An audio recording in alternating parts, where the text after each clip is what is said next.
Je reviens une fois de plus sur cette fameuse journée du 22 février 2020. Parlons Avenir,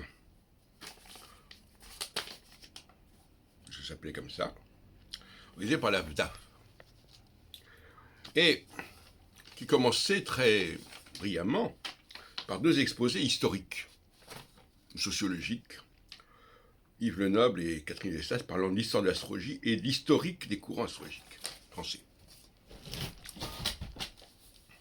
Et alors, ce qui est tout à fait remarquable, c'est que je n'apparais à aucun moment. Pourtant, Yves Lenoble, je crois, parle du projet Insight, parle de Giuliano Gemma, historien italien.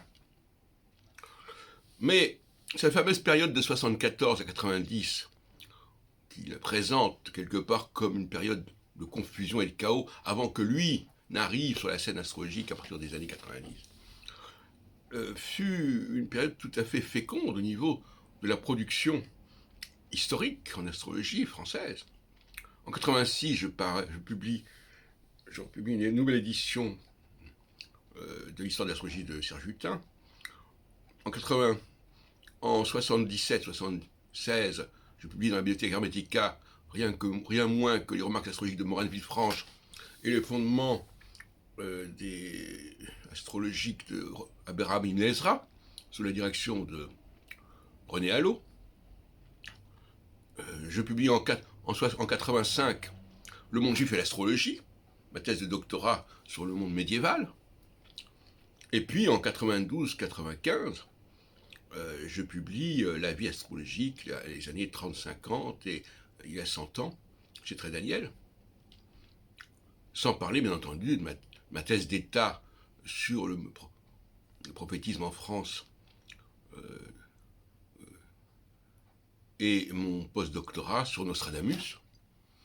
Et comme par hasard, quand Catherine Gestas parle de Nostradamus, elle ne prend pas la peine de citer mes travaux sur Nostradamus, alors que j'étais dans la salle, en face d'elle. Alors, soit c'est de l'ignorance, soit c'est autre chose.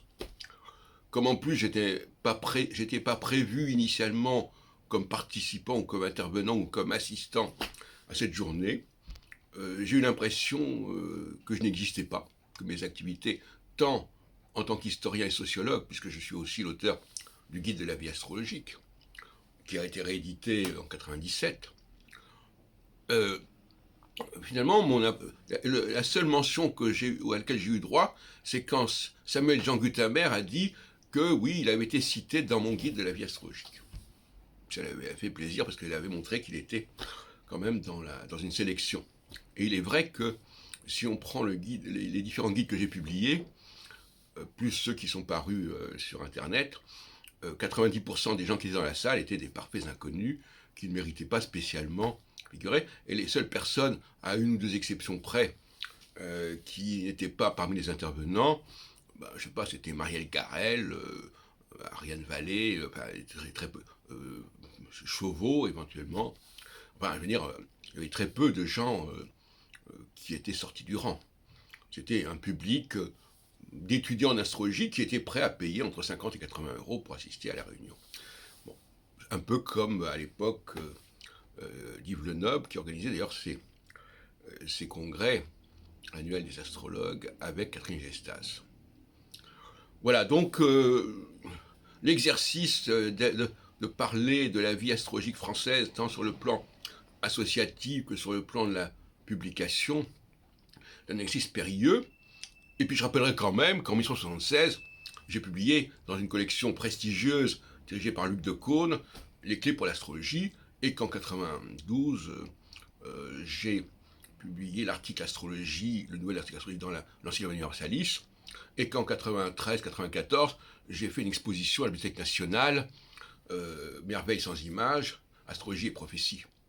Donc il y a une espèce d'évacuation de toute ma activité, aussi bien intellectuelle qu'en tant qu'organisateur, qui est tout à fait manifeste dans cette journée